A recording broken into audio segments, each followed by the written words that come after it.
ওয়েবসাইটে যাব, image.gov, এই ওয়েবসাইটটায় যাব। এখানে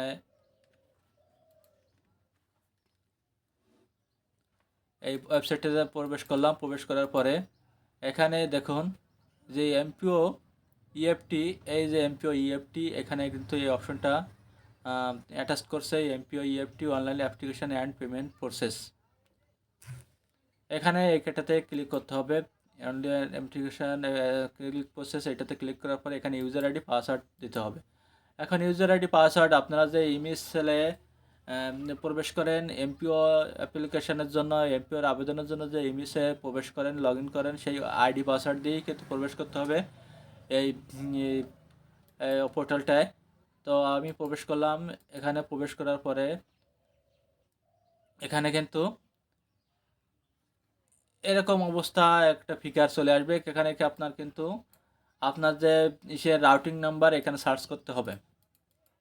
আপনার যদি যে এলাকা বা যে শাখার আপনি যা আপনাদের অ্যাকাউন্টের, আপনাদের যে বিদ্যালয়ের যে সকল শিক্ষকদের যে বেতন প্রদান করে যে অ্যাকাউন্টের মাধ্যমে, যে ব্যাংকের মাধ্যমে, সেই ব্যাংকের রাউটিং নাম্বার এখানে বা শাখা লিখে সার্চ করলে আপনার চলে আসবে।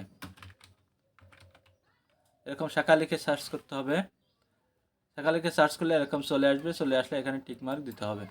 টিকমার্ক দিলে এখানে আপডেট করলে এই তথ্যগুলো, নামের তথ্যগুলো কিন্তু চলে আসবে। এখন এই নামের তথ্যগুলো চলে আসলে এখানে যে হালনাগাদের জন্য এখানে যে কলম দিয়ে আইকন বাটন আছে, এই আইকনে ক্লিক করতে হবে। আইকনে ক্লিক করলে এখানে কিন্তু এই তথ্য চলে আসবে।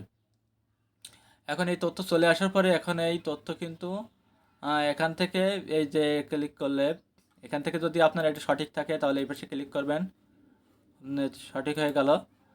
তারপরে এই পাশে বাম পাশেরটা সবাই ক্লিক করবেন। এভাবে ক্লিক করে পিতার নাম, মাতার নাম, নিজের নাম এভাবে ক্লিক করবেন। ক্লিক করবেন, আপনার সঠিক তথ্য ভুল থাকলে সেটা সংশোধন করে দেবেন। যদি সঠিক থাকে তাহলে সঠিকটাই শুধু এই অ্যারো বাটনে বা এই তীর চিহ্ন এই বাটনে ক্লিক করলে এই পাশে তথ্য চলে আসবে।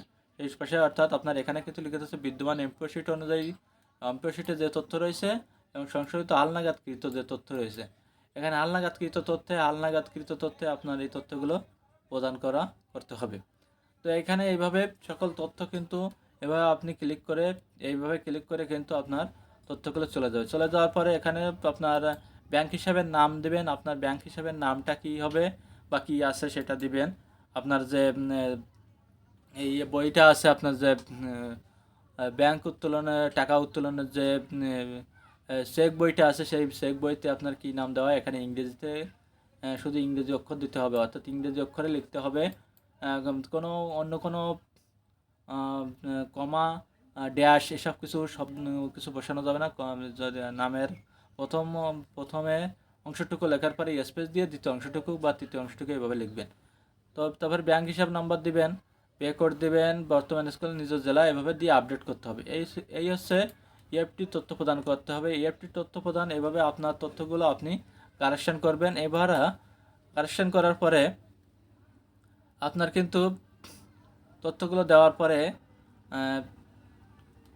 এখানে যে তথ্যগুলো দেওয়ার পরে কিন্তু এখানে কর্মরত জনবলের তথ্য প্রদানের জন্য প্রদর্শিত উপরে ফর্মের বাম পাশে শিক্ষক কর্মচারী এই যে ক্লিক করতে হবে। ক্লিক করার পরে আপডেট করার পরে এখন এই যে তথ্য প্রদান হওয়া সম্পন্ন হলে তার বামের নাম পাশে প্রদর্শিত পিডিএফ চিহ্নে উপরে ব্যবহার ক্লিক করলে ওই শিক্ষক কর্মচারীর তথ্য সম্বলিত একটি রিপোর্ট পাওয়া যাবে, যা প্রিন্ট করে সংশ্লিষ্ট শিক্ষক কর্মচারীর স্বাক্ষর নিয়ে নির্দেশনা মোতাবেক অন্যান্য কাগজপত্র সহ উপজেলা থানা মাধ্যমিক শিক্ষা কর্মকর্তা কার্যালয়ে জমা দিতে হবে। এই যে আপনার এই পাশে যে পিডিএফগুলো আছে, পিডিএফ চিহ্নগুলো আছে, আপনার তথ্য প্রদান করার পরে এগুলো প্রিন্ট করতে হবে। প্রিন্ট করার পরে এগুলো স্বাক্ষর করে আপনার উপজেলা শিক্ষা কর্মকর্তার নিকট পৌঁছে দিতে হবে। এখন এইভাবে প্রতিষ্ঠানের সকল কর্মচারীর তথ্য প্রদান করতে হবে। সকল শিক্ষক কর্মচারীর তথ্য প্রদান শেষ হলে পরবর্তী কার্যক্রমের জন্য জমা প্রেরণ বাটনে ক্লিক করে পরবর্তী কার্যক্রমের তথ্য প্রেরণ করতে হবে। সকল তথ্য শিক্ষক কর্মচারী সকল তথ্য প্রদান করার পরে পরবর্তী কার্যক্রমের জন্য প্রেরণ করুন এমন একটি অপশন থাকবে, সেই অপশনে ক্লিক করতে হবে। ক্লিক করার পরে এখন সেখানে জনবলের তালিকার রিপোর্ট ডাউনলোড অপশন থেকে সকল শিক্ষা কর্মচারীর তথ্য সমৃদ্ধ একটি রিপোর্ট পাওয়া যাবে। এখন যেটা এখানে ডাউনলোড জনবলের তালিকার আরেকটা পূর্ণাঙ্গ একটা রিপোর্ট পাওয়া যাবে, সেই রিপোর্টটি প্রিন্ট করতে হবে। সকল শিক্ষাকর্মী স্বাক্ষর নিয়ে নির্দেশনা মোতাবেক অন্যান্য কাগজপত্র সহ এটা প্রেরণ করতে হবে পরিচালক বা আঞ্চলিক পরিচালক এর নিকট বা উপজেলা আম, শিক্ষা অফিসারের নিকট, থানা পর্যায়ে যাদের আছে তাদের সেখানে প্রেরণ করবে। সেক্ষেত্রে কী কী কাগজপত্র প্রেরণ করতে হবে আমি একটু দেখাবো আপনাদেরকে। যে ওই ফর্মের সাথে কী কী কাগজপত্র প্রেরণ করতে হবে। এখানে প্রেরণ করতে হবে প্রতিষ্ঠান প্রদানের সর্বশেষ এমপিও কপি প্রদান করতে হবে, অনলাইন থেকে ডাউনলোডকৃত প্রতিষ্ঠানের রিপোর্ট প্রদান করতে হবে স্বাক্ষরসহ, শিক্ষাকর্মচারী স্বাক্ষরসহ অনলাইন থেকে ডাউনলোডকৃত প্রত্যেক শিক্ষাকর্মচারীর পৃথক পৃথক রিপোর্ট সংশ্লিষ্ট শিক্ষাকর্মচারীর স্বাক্ষরসহ, অর্থাৎ একটা সকলের মিলিত একটা রিপোর্ট প্রদানকৃত স্বাক্ষরসহ লাগবে, এবং অনলাইন থেকে ডাউনলোডকৃত প্রত্যেক শিক্ষক কর্মচারী পৃথক পৃথক রিপোর্ট শিক্ষক কর্মচারীর স্বাক্ষরসহ লাগবে। আর এটা লাগবে শিক্ষক কর্মচারী জাতীয় পরিচয়পত্র এনআইডির ফটোকপি প্রতিষ্ঠান প্রদান কর্তৃক সত্যায়িত। এনআইডির ফটোকপিটা প্রতিষ্ঠান প্রদান কর্তৃক সত্যায়িত হতে হবে। প্রত্যেক শিক্ষক কর্মচারী ব্যাংক চেকের কভার পাতার ফটোকপি এবং ব্যাংক চেকের যে কভার পাতা আছে সেই কভার পাতার ফটোকপি প্রতিষ্ঠান প্রদান কর্তৃক সত্যায়িত করে এগুলো কিন্তু জমা দিতে হবে। এই কাগজপত্রগুলো জমা দিতে হবে আপনার উপজেলা মাধ্যমিক থানা পর্যায়ে যারা আছেন তাদের নিকট জমা প্রদান করবেন। তারপরে অঙ্গীকারনামা টিক চিহ্ন বাটনে ক্লিক করে তথ্য প্রদান প্রক্রিয়া সম্পন্ন করতে হবে।